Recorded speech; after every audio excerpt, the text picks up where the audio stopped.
Alhamdulillahirabbil alamin wa bihi nasta'in ala umurid dunya waddin wassalatu wassalamu ala asyrafil anbiya'i wa sayyidil mursalin sayyidina maulana Muhammadin sallallahu alaihi wa ala alihi wa sahbihi wa man tabi'ahum bi ihsan ila yaumiddin amma ba'd. Subhanaka la ilma lana illa ma 'allamtana innaka antal alimul hakim. Rabbi shrah li sadri wa yassir li amri wahlul 'uqdatan min lisani yafqahu qawli. Rabbi yassir wa la tu'assir rabbi tamim bi khair. Allahumma la sahlan illa ma ja'altahu sahla wa anta taj'alul hazana idza syi'ta sahla. Allahumma kun lana wa la takun alaina fala takilna ila anfusina tarfata 'ain wa la aqalla min dhalik. La tanza' minna salihah ma ataitana wa zidna min. Allahumma anta sahib fis safar wal khalifatu fil ahl wal mal. Iftah alaina futuhal arifin, alhimna ilhamal malaikatil muqarrabin, warzuqna fahmal anbiyal mursalin birahmatika ya arhamar rahimin. La sahibi hadzal kitab jami'u syurrahi. Al-Fatihah. A'udzubillahi minasyaitonir rajim. Bismillahirrahmanirrahim. Ar-Rahmanir-Rahim. Maliki yaumiddin.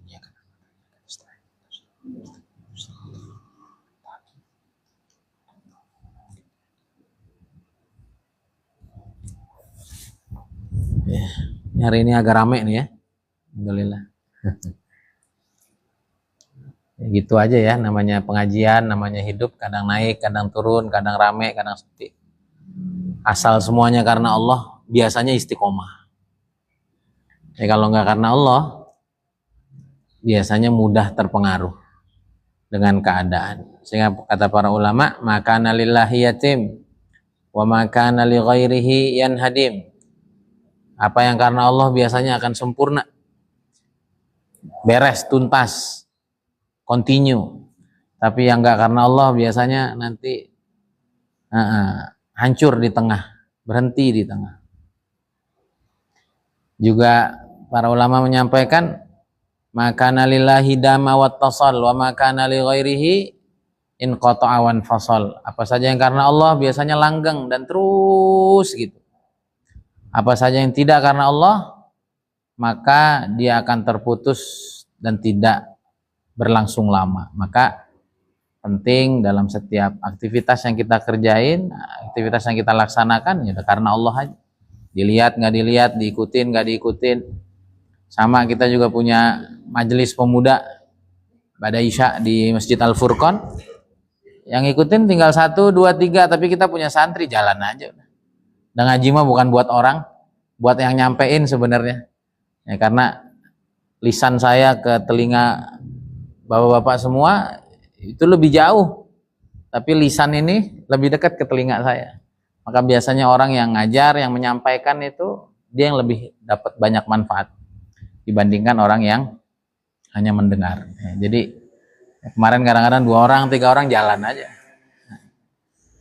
Yang penting Allah ridho. Nah, ya, jangan nggak usah terlalu ngikutin algoritma TikTok lah, likes lah, follower, subscriber. Kalau Allah ridho juga ntar rame sendiri. Kalau Allah ridhonya nggak rame juga nggak apa-apa. Yang penting manfaat, yang penting sama Allah diterima, kitanya makin dekat sama Allah, makin bersih, makin suci, dah gitu. Nah, kalau makin banyak followers ternyata kita jadi riya kan nggak bagus juga. Nah ini yang hari ini perlu kita luruskan, bahwa kita sudah tersistem, kita sudah terbentuk dengan pola-pola yang ada. Kadang-kadang sering juga saya, Ustadz ngaji jangan begitu, yang pendek-pendek aja biar banyak followersnya. Ya udah ngaji yang panjang aja, tinggal potong-potongnya ada timnya. Akhirnya yang panjang dapat, yang demen rajin ngaji panjang, seperti di pesantren-pesantren dan bersama kiai-kiai kita.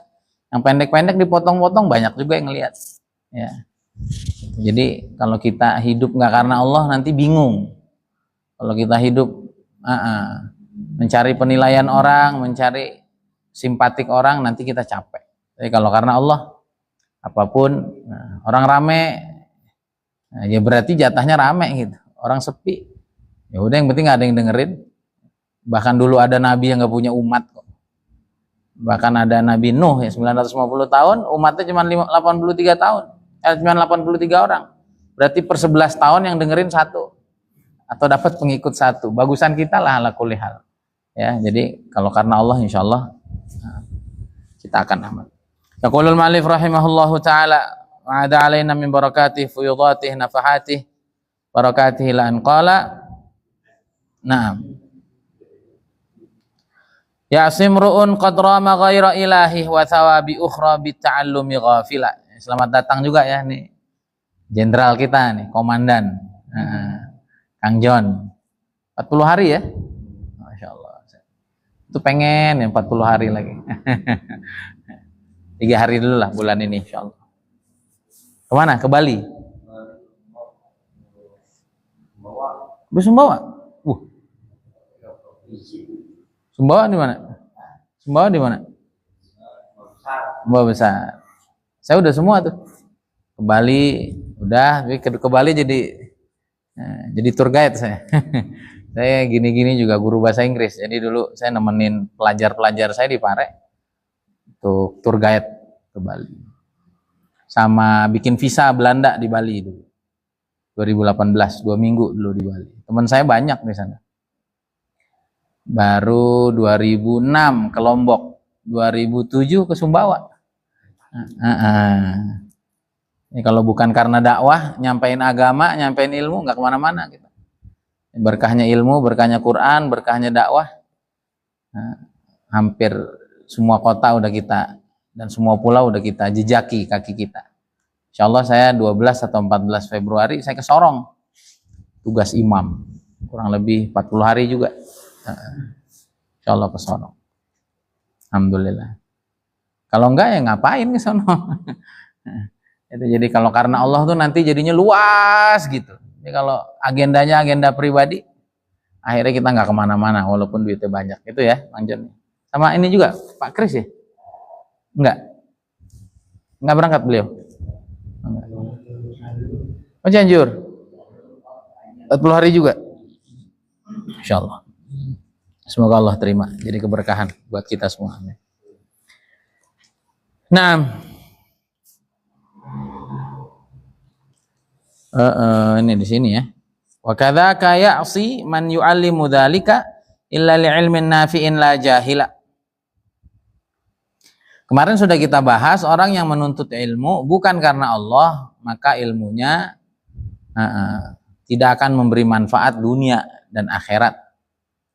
Ya, dan dia akan ditanya nanti oleh Allah Subhanahu wa taala bahwa ilmu yang untuk mencari akhirat dan keridhaan Allah justru mencari keuntungan duniawi dan bahkan memberikan madarat dan juga kerusakan di tengah umatmu, maka ilmu yang seperti ini akan dipertanyakan oleh Allah Subhanahu wa taala. Kalau kata guru saya itu seperti orang punya uang 1 M gitu, dibeliin tempe 1. Ya. Uang 1 M masa beli tempe? Kan nggak pantas itu. Sama, ini ilmu biar bisa meraih ridho Allah. Ini ilmu bisa menjadikan kita raja-raja di surga gitu. Terus ilmu ini untuk sekedar mencari perhatian manusia, mencari pundi-pundi rupiah dengan cara yang tidak baik. Bahkan tidak sedikit orang hari ini semakin pintar semakin jahat. Ya, semakin pintar semakin jahat. Ya. Dan itu udah menjadi tanda akhir zaman. Kata Nabi SAW di dalam hadis yang cukup panjang dalam riwayat Al-Imam At-Tirmidzi dalam Kitabul Fitan, beliau menyatakan bahwa ada 15 amalan orang-orang di akhir zaman yang kalau ini dikerjain, maka nanti atau kalau ini sudah terjadi semuanya, maka akan bertubi-tubi masalah demi masalah dalam kehidupan umat. Di antaranya apa? Nah, di antaranya adalah wa kana za'imul qaumi ardhalahum. Nanti pemimpin di masa itu adalah orang paling hina, orang paling durjana, orang paling jahat. Ya kalau pemimpin tuh udah jahat, durjana, tidak ingin kebaikan sama masyarakatnya ya gunungnya ya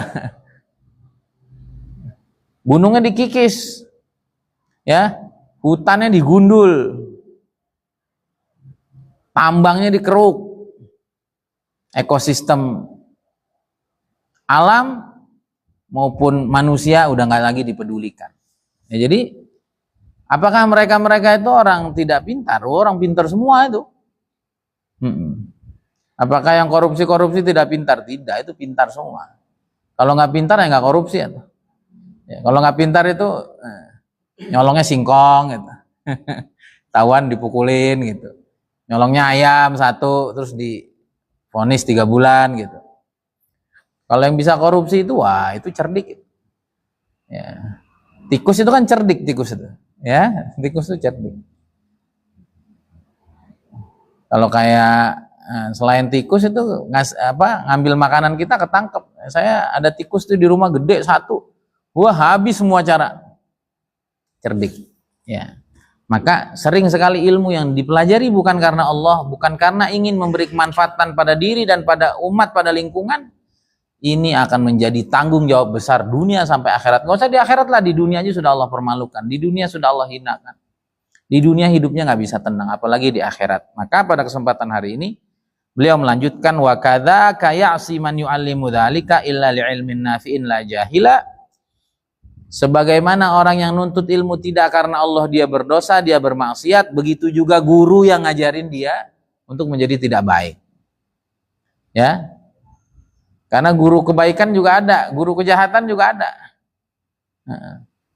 Bahkan nanti di akhirat, nanti orang-orang itu akan saling menuntut. Wa qalu rabbana inna ata'na sadatana wa kubara'ana fa'adalluna sabila. Ya Allah, sebenarnya kami nggak mau jahat, cuman dulu kita punya senior-senior, kita punya guru-guru, kita punya coach-coach. Itu emang kita dicekokin, pokoknya harus gini. Ini nggak sesuai dengan hati nurani saya. Oh ini bisa merusak alam, ini bisa menghancurkan generasi. Udah jangan banyak bicara. Udah emang begini udah sistemnya. Jalanin aja. Awal nggak ada masalah, di perjalanan, di ujung perjalanan ujungnya penyesalan. Tapi perjalanan udah terlalu jauh. Itu baru di dunia, belum lagi di akhirat. Nggak ada orang ketangkap korupsi kecuali dia pasti akan sebut nama-nama yang terlibat.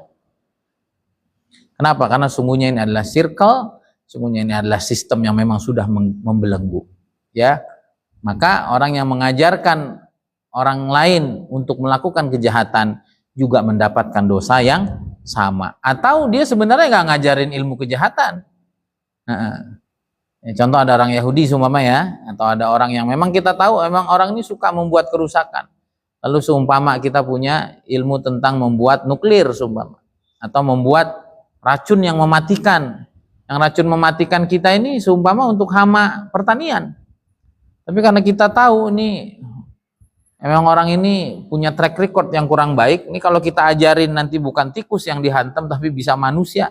Satu kampung, satu kota, dan lain sebagainya. Kalau kita tahu karakter dan tabiat orang itu seperti itu, kita nggak boleh ngajarin ilmu-ilmu yang ada kemungkinan akan dipergunakan untuk hal-hal yang tidak baik. Kok kita terabas saja? Kok kita nekat untuk kita ajarkan saja? Apalagi ada nilai-nilai uang, apalagi ada keuntungan duniawi yang kita ambil, maka ini pertanggungjawabannya besar, dunia sampai akhirat. Boleh nggak orang yang buruk seperti itu kita ajarin? Boleh. Nah, ketika ajarannya adalah ini, seumpama ya, ajarannya adalah kalau mencuri nanti akan dipotong tangan. Kalau mencuri nanti tangannya akan dimasukkan ke dalam api neraka yang sangat panas, seumpama. Siapa yang berzina maka perutnya nanti akan, atau dari kemaluannya akan ditusuk dengan sesuatu yang sangat panas di dalam api neraka, seumpama seperti itu. Siapa yang mengambil tanah orang dengan tanpa hak, maka tanah itu akan dilebarkan ya 7 lapis bumi dan akan dipikulkan ke atasnya. Nah, ilmu-ilmu yang membuat dia takut kepada Allah, ilmu-ilmu yang membuat dia ingin menjadi orang baik, itu boleh diajarkan. Tapi ilmu-ilmu yang punya potensi untuk membuat kerusakan lebih besar, padahal dia ini punya track record, dia punya catatan kepribadian yang tidak baik, maka kita tidak diperkenankan untuk apa? Untuk kita mengajarkan kepadanya ilmu-ilmu yang ada potensi ke arah sana. Sama kita tahu ini orang ini tukang bacok, ya, ini orang ini tukang bunuh, kemudian dia minta diajarin buat samurai yang paling yang paling tajam gitu. Yang sekali tebas dia tawuran gitu 10 leher langsung lepas seumpama. Maka yang kita sudah tahu orang punya perwatakan seperti itu, maka kita haram untuk mengajarkan dia untuk bisa membuat pedang yang sangat tajam untuk membunuh lawan-lawannya yang notabene lawan-lawannya juga seorang muslim, seorang mukmin, orang-orang baik yang terkadang tidak punya salah. Nah, fa idza ra'a muta'alliman yaqbu 'ala syahawati muttabi'an hawahu mu'amila mutakaliban aidan 'ala raumid duna min ghairi minhajin mubahin fa'ila aw qad ta'ata ilma fardhi kifayatin min qabli fardil aini ilman wa btala wa laqad tabayyana min qara'ini halih qasdun li ghairillahi fihi taghalghala. Kalau seorang guru melihat ada muridnya ya yang kehidupannya adalah untuk memenuhi syahwatnya, memenuhi keinginan jiwanya, ya, senantiasa memenuhi hawa nafsunya, mutakaliban aidan ala raumid duna, kemudian dia bertungkus lumus untuk mencari hal duniawi ya dengan cara yang tidak halal, dihalalkan segala cara yang penting bisa kaya. Au qad ta'ata ilma fardhi kifayatin min qabli fardil aini ilman wa batala, atau ini orang sukanya mencari ilmu-ilmu yang aneh, ilmu-ilmu yang unik, padahal ilmu fardu ainnya belum beres, ilmu tauhidnya belum jadi, ilmu fikihnya belum jadi, ilmu tasawufnya belum matang, tapi dia ingin ilmu-ilmu yang aneh. Sumpama apa? Ajarin saya zikir mahabbah, amal-amal agar setiap perempuan yang lihat saya kepincut, seumpama. Bagaimana nih biar cepat kaya? Nah, bagaimana ini saya punya saingan bisnis, bagaimana biar bisnisnya tutup? Nah, ini mementingkan sesuatu yang tidak seharusnya dipentingkan. Ya, ada hal penting, ada hal fardu ain yang harusnya dia selesaikan, tapi justru dia melangkah kepada hal-hal lainnya yang tidak seurgen fardu ain ini, sehingga murid yang kita tahu seperti ini tidak layak kita teruskan pembelajarannya, karena kata Nabi SAW yang kurang lebih mafhumnya, aku tidak khawatir kepada Dajjal yang muncul di akhir zaman, yang aku khawatirkan adalah ulama-ulama yang mereka akan menyesatkan umat, ya, yang mereka dianggap umat sebagai orang yang memberikan jalan lurus kepada umat, namun sebaliknya mereka dengan keilmuannya justru menjauhkan umat sejauh-jauhnya dari agamanya Allah Subhanahu wa taala. Falaqad tabayyana min qara'ini halih qasdun li ghairillahi fihi taghalghala. Sungguh orang yang ada tanda-tanda yang seperti tadi, kehidupannya dipenuhi untuk memenuhi nafsu, syahwat, hawa nafsu, kemudian bertungkus lumus mencari kekayaan duniawi dengan tanpa mempertimbangkan halal haram, dan dia mementingkan ilmu-ilmu yang sebetulnya itu dipelajari di kemudian hari, tapi dia pentingkan mengalahkan ilmu-ilmu fardu ain. Santri pelajar yang seperti ini selayaknya tidak kita ajarkan, dan suruh saja dia belajar kepada ulama yang lain, orang alim yang lain, agar kelak kalau dia menjadi orang jahat dan menjadi orang yang merugikan kepada masyarakat, bangsa, agama, dan negara, kita tidak terkena dosa jariyahnya. Nah, ada satu hadis bahwa seorang datang kepada Nabi SAW ya, sebagai bentuk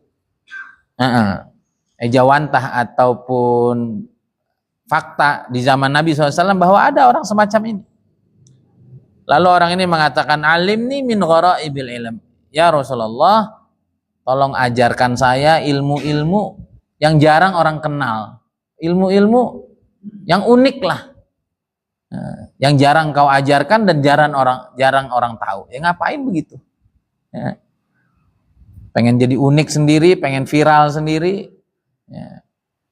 Pengen menang sendiri. Maka Nabi SAW berkata kepadanya,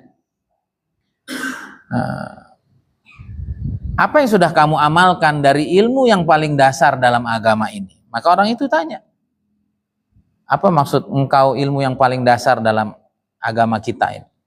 Maka Nabi SAW menjawab, sudahkah kamu mengenal ilmu tentang Allah Subhanahu wa taala, ilmu tauhid, ya, ilmu akidah, ilmu kalam?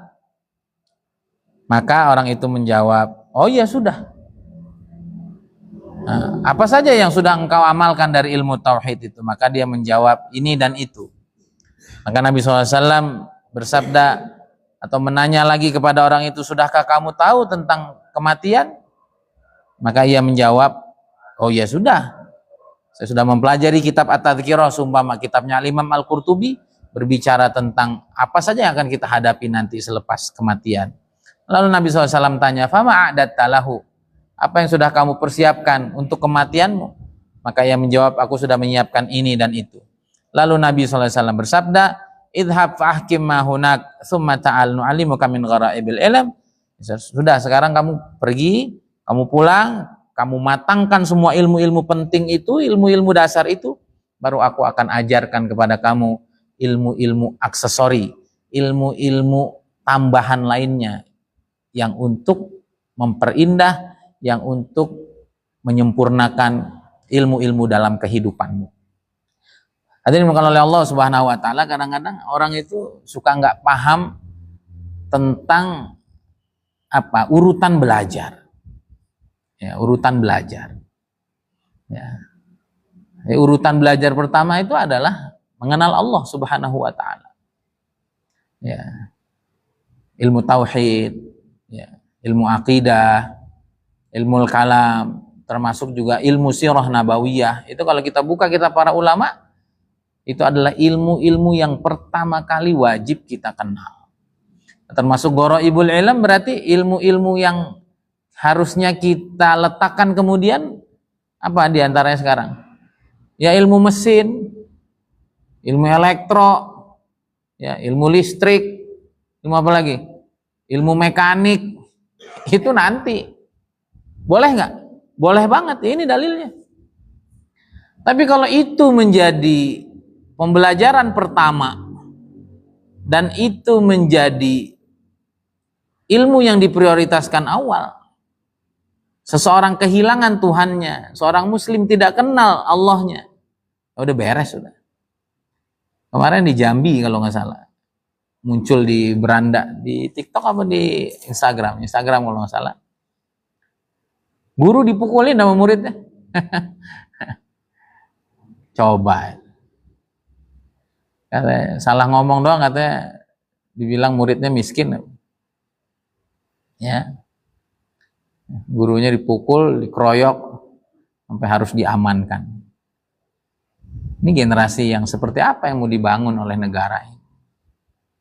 Udahlah, pokoknya Islam itu solusi. Kalau kita nggak kembali ke ilmu Islam, kita tidak kembali kepada urutan ilmu yang harusnya dipelajari. Jangan salahkan kalau ilmu itu tadi justru akan membuat madarat, ilmu itu justru akan membuat kerusakan yang lebih besar. Kenapa? Karena ini generasi akan melahirkan generasi-generasi yang cerdas, tapi tidak berhati nurani. Yang cerdas secara logika, ya, tapi miskin terhadap spiritual, miskin terhadap rasa takut kepada Allah, miskin terhadap adab dan etika moral. Yang itu adalah core value, itu adalah nilai utama di dalam agama ini. Ya. Maka Nabi SAW bilang itu, udah kamu sana dulu. Selesain ilmu tauhidnya, selesain ilmu fikihnya, selesain ilmu tasawufnya. Ilmu tauhid berarti keyakinan kita kepada Allah yang benar, apa yang wajib bagi Allah, apa yang mustahil bagi Allah, apa yang boleh bagi Allah, bagaimana kemahakuasaan Allah, bagaimana harusnya kita bersikap kepada Allah, apa yang boleh kita ucap tentang Allah, apa yang tidak, apa yang boleh kita fikir, apa yang tidak, konsekuensi apa kalau kita bermaksiat kepada Allah, kebaikan apa yang kita dapat kalau kita taat kepada Allah, lalu pindah kepada Nabi Muhammad SAW dan juga pada para anbiya yang lain. Hak apa atau sifat wajib apa yang wajib ada pada diri Nabi kita, apa yang tidak boleh ada, apa yang boleh ada, ya, apa kewajiban kita kepada Nabi, hak apa yang akan kita dapat kalau kita hormat, kalau kita sholawat, kalau kita berjuang di jalan Nabi. Ini kalau nilai-nilai dasar ini hilang, ya sudah.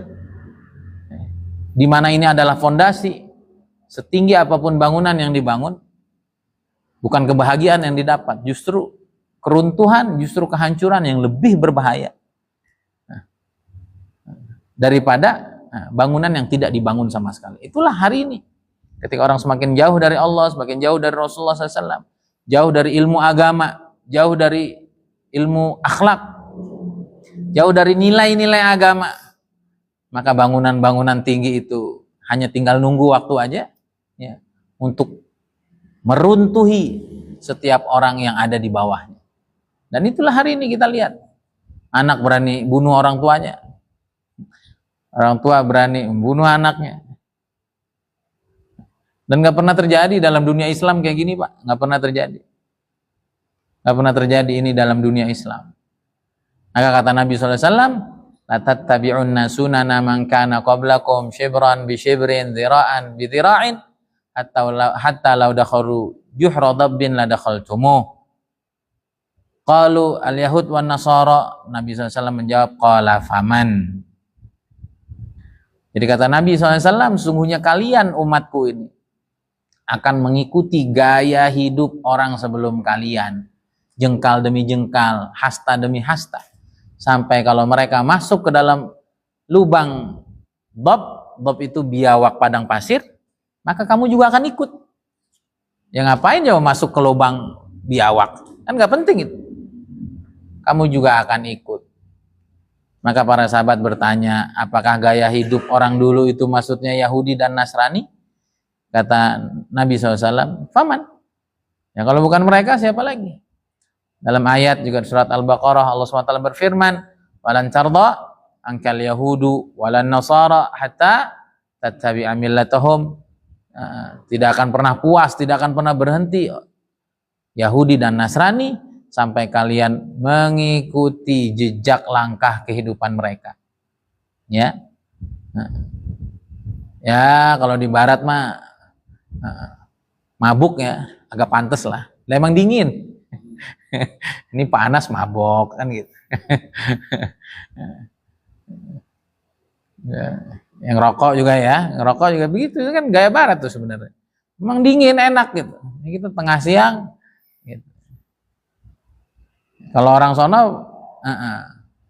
pakai celana pendek-pendek emang karena musim panas. Panasnya tuh emang harus pakai baju-baju tipis gitu. Lah kita panasnya terik kayak begini ya enggak? Perempuan-perempuan pakai segini. Tanya kenapa? Ya enggak, ikut aja. Sistem pendidikan kita juga berkiblat kepada mereka. Ya. Semuanya udah. Sok apa yang enggak? Cara bertani kita sama gaya mereka. Orang dulu petani itu kaya-kaya, sekarang petani pada jualin sawah, kenapa itu? Ya yang diikutin orang sono. Ada janji Nabi SAW. Maka kita penting betul untuk memahami ini agama. Ya. Untuk kita mensyukuri ilmu-ilmu agama yang ada. Bukan nggak boleh. Gharaibul ilm, iya. Ilmu-ilmu yang lain boleh. Tapi setelah pondasi ini kuat. Di zaman Nabi ada nggak arsitek-arsitek? Ada. Sayyidina Salman Al-Farisi, ya, seorang kontraktor itu, seorang arsitektur. Bagaimana beliau mampu membuat parit untuk menjauhkan musuh-musuh yang udah mengepung Nabi SAW agar pasukan-pasukan itu tidak mungkin untuk bisa menyerang Nabi SAW dengan para sahabat. Ahli perangnya ada, ahli bisnisnya ada. Apalagi ahli negarawannya Sayyidina Umar bin Khattab radhiyallahu taala anhu. Siapa lagi? Gubernurnya, lengkap zaman sahabat. Lalu kenapa itu menjadi hebat? Lalu itu mengapa menjadi keberkahan? Itu menjadi kemanfaatan untuk seluruh umat di seluruh alam? Karena mereka punya Allah di dalam hati. Ya, sehingga kemampuan segala-galanya akan menjadi kebaikan karena dibangun di atas pondasi yang sangat kokoh. Karena kita nih kalau punya kelebihan, nggak kenal Allah, nggak takut Allah. Itu kemarin saya ikut pengajian ya. Jadi sejarah raja-raja zalim itu juga sebelum jadi raja itu Pak, itu ceritanya panjang ya. Ceritanya panjang sampai nanti ujungnya sampai ke Abraha. Abraha itu juga termasuk itu ceritanya dari mulai zaman Nabi Isa itu. Orang-orang Hawari, termasuk yang nanti berkhianat kepada Nabi Isa alaihissalam itu juga aslinya orang soleh. Ya, nggak suka dengan kezoliman, akhirnya orang-orang zolim itu dijatuhkan, akhirnya dia jadi pemimpin, udah masuk lingkungan istana, udah masuk lingkaran kekuasaan.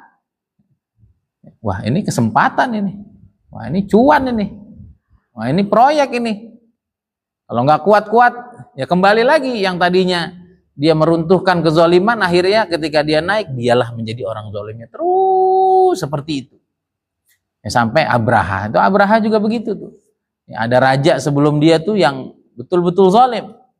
Akhirnya dia nggak terima juga. Akhirnya dia mencari langkah bagaimana ini raja bisa dibunuh, bisa ditaklukkan. Ujungnya dia naik begitu juga. Ujungnya dia naik seperti itu juga. Yang ujungnya nanti kisahnya adalah dia ingin meruntuhkan Ka'bah yang menjadi saingan. Dia punya gereja, tempat di mana orang-orang Nasrani itu banyak beribadah di sana. Ya.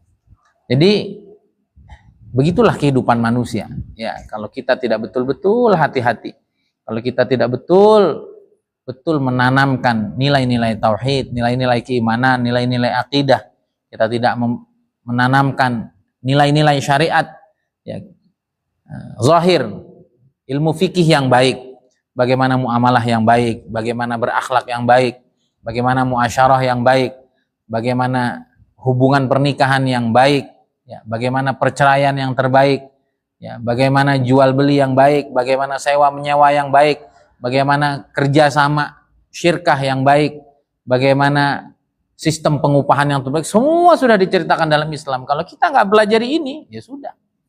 Nah, kita boleh rajin ke masjid, tapi kalau ilmunya nggak cukup, nanti gaya bisnis kita juga tanpa terasa juga merugikan banyak orang, seperti yang dilakukan oleh orang-orang Yahudi dan juga Nasrani. Ya, kemudian kalau ilmu zahirnya sudah matang, ilmu fikihnya itu tadi, ilmu ibadahnya, kemudian ilmu bertransaksinya sudah bagus, kemudian ilmu untuk menekan angka kriminal, semua ada lengkap di fikih. Ya.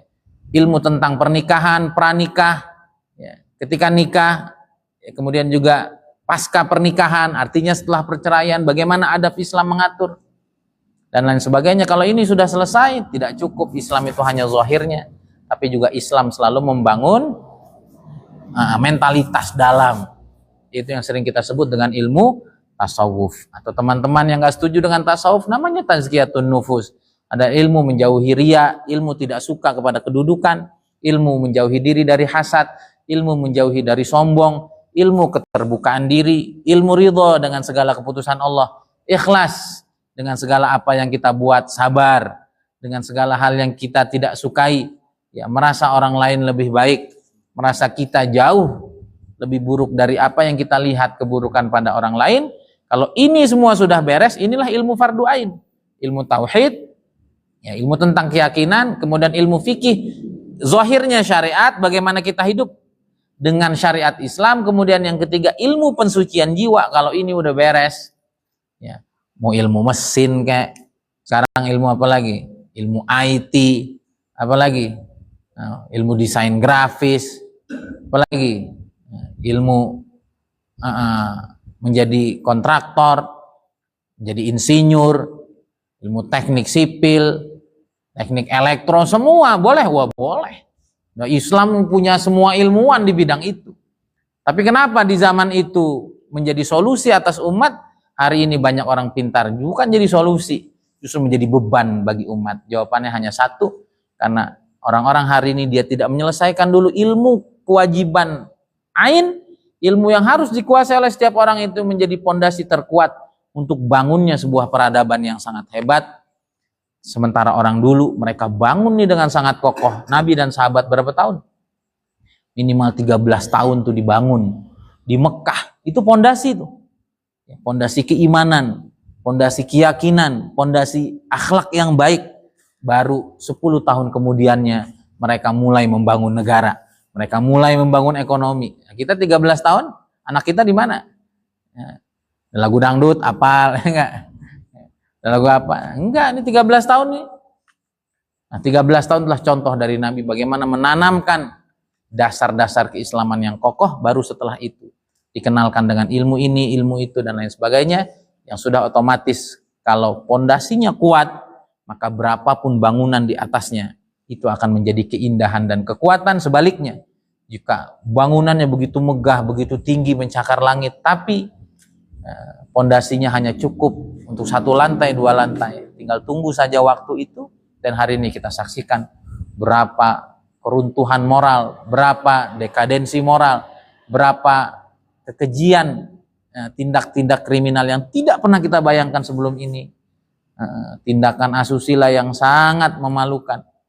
Hari ini terjadi bukan karena mereka tidak pintar, justru karena kepintarannya lah yang tidak dibarengi dengan fondasi takut kepada Allah, mengerti bagaimana menjalani hidup sesuai syariat Islam, itulah yang menghancurkan segalanya. Semoga apa yang kita kaji pada kesempatan malam hari ini bermanfaat.